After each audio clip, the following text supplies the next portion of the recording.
योजना आयोग के मुताबिक देश में गरीबी का अनुपात घटकर हुआ 21.9%। गाँव में राष्ट्रीय गरीबी का मानदंड प्रति व्यक्ति मासिक आय 816 रूपये और शहरों में 1000 रूपये होने का अनुमान। कृषि मंत्री शरद पवार ने प्याज के निर्यात पर प्रतिबंध लगाने के विचार को किया खारिज। कहा, कृषि उत्पाद पर प्रतिबंध से वैश्विक बाजार में भारतीय छवि को होगा नुकसान। अभिनेता सलमान खान के खिलाफ हिट एंड रन मामले में आज हुई सुनवाई। गैर इरादतन हत्या का आरोप किया गया तय। भारत अमेरिका ने आर्थिक विकास, व्यापार, ऊर्जा और सुरक्षा संबंधी मुद्दों समेत कई मुद्दों पर की चर्चा। अमेरिकी उपराष्ट्रपति जो बाइडेन ने की प्रधानमंत्री डॉक्टर मनमोहन सिंह, राष्ट्रपति प्रणब मुखर्जी और अन्य नेताओं से मुलाकात। भारत और चीन के बीच रक्षा सहयोग समझौते पर हुई बातचीत। हाल में चीन द्वारा भारतीय सीमा पर की गई घुसपैठ की पृष्ठभूमि में हुई वार्ता। हरियाणा के कई जिलों में आयरन की गोली खाने से करीब 880 छात्र पड़े बीमार। इनमें 150 छात्राएं शामिल। गोली खाने के बाद छात्राओं ने पेट में दर्द और चक्कर आने की शिकायत। हालांकि इलाज के बाद सबको अस्पताल से छुट्टी दे दी गई। मुंबई में लगातार बारिश जारी। शहर के कई इलाकों में कल जल भराव की वजह से यातायात बुरी तरह से रहा प्रभावित। लोकल ट्रेनें भी चली देर से।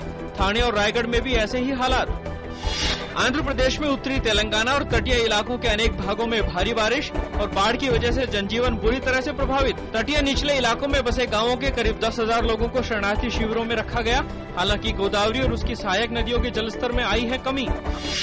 भारतीय रिजर्व बैंक ने रुपए के मूल्य में गिरावट और विनिमय दर के उतार चढ़ाव को रोकने के लिए अतिरिक्त उपायों की घोषणा। CRR की दर को बढ़ाया गया। 27 जुलाई से बैंकों को प्रतिदिन कम से कम 90% CRR जमा करना होगा, जबकि अभी यह 70% है। रुपए की गिरावट को थामने के लिए RBI के अतिरिक्त उपायों की घोषणा के मद्देनजर स्थानीय अंतरबैंक विदेशी मुद्रा बाजार में ₹26 की मजबूती के साथ ₹59.50 प्रति डॉलर के स्तर पर खुला।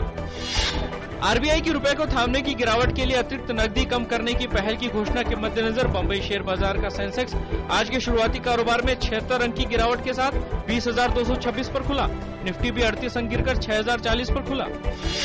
अमेरिकी कांग्रेस ने सीरियाई विद्रोहियों को घातक हथियार मुहैया कराने की ओबामा की योजना को दी हरी झंडी। दूसरी तरफ सीरिया में संयुक्त राष्ट्र के विशेष प्रतिनिधि अख्तर ब्राहिमी ने कांग्रेस के इस फैसले पर जताई निराशा। कहा, हथियारों से शांति कायम नहीं की जा सकती। मिस्र में अपदस्थ राष्ट्रपति मोहम्मद मुर्सी के समर्थकों और विद्रोहियों का प्रदर्शन लगातार जारी। काहिरा में मुर्सी के समर्थकों की रैली के दौरान पुलिस से झड़प में एक समर्थक की हुई मौत। इसके अलावा काहिरा के नजदीक एक पुलिस स्टेशन में बम धमाका होने की भी खबर, जिसमें एक व्यक्ति मारा गया और 17 लोग हुए घायल। भारत और जिम्बाब्वे के बीच 5 मैचों की श्रृंखला का पहला मैच हरारे में आज से। भारत ने टॉस जीतकर पहले गेंदबाजी करने का किया फैसला।